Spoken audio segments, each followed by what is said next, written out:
সালাম স্টির ভোটের গাড়ি নিয়ে ঢাকা ১২ আসনে আছেন সহকর্মী মিজান শাহজাহান। তিনি জানাচ্ছেন সেখানকার ভোটের প্রচারণার খবর। সালাম স্টিলের ভোটের গাড়ি নিয়ে আমরা এখন আছি রাজধানীর কারওয়ান বাজারে। এই আসনটি তেজগাঁও থানা, তেজগাঁও শিল্পাঞ্চল থানা, হাতিরঝিল থানা ও শেরেবাংলানগর থানার একাংশ নিয়ে গঠিত ঢাকা ১২ আসন। এই আসনে বিএনপি থেকে সরাসরি কোনো প্রার্থীকে মনোনয়ন না দিলেও তাদের অন্যতম শরীফ বিপ্লবী ওয়ার্কার্স পার্টির সাধারণ সম্পাদক সাইফুল হককে কোদাল মার্কায় বিএনপির ধানের শীষের সমর্থিত প্রার্থী হিসাবে তিনি এখানে নির্বাচন করছেন। অন্যদিকে জামাতের প্রার্থী হিসাবে অর্থাৎ ১১ দলীয় জোটের প্রার্থী হিসাবে আছেন সাইফুল আলম খান মিলন।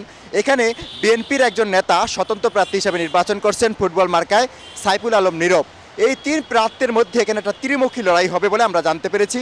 ভোটাররা বলছেন যে অন্যান্য আসনে মূলত ধানের শীষ এবং দাঁড়িপাল্লার মধ্যে লড়াই হলেও এই আসনটিতে ত্রিমুখী লড়াই হবে এবং এই তিনজনের মধ্যে কে জিতে আসে তা দেখার জন্য ১২ই ফেব্রুয়ারি পর্যন্ত অপেক্ষা করতে হবে।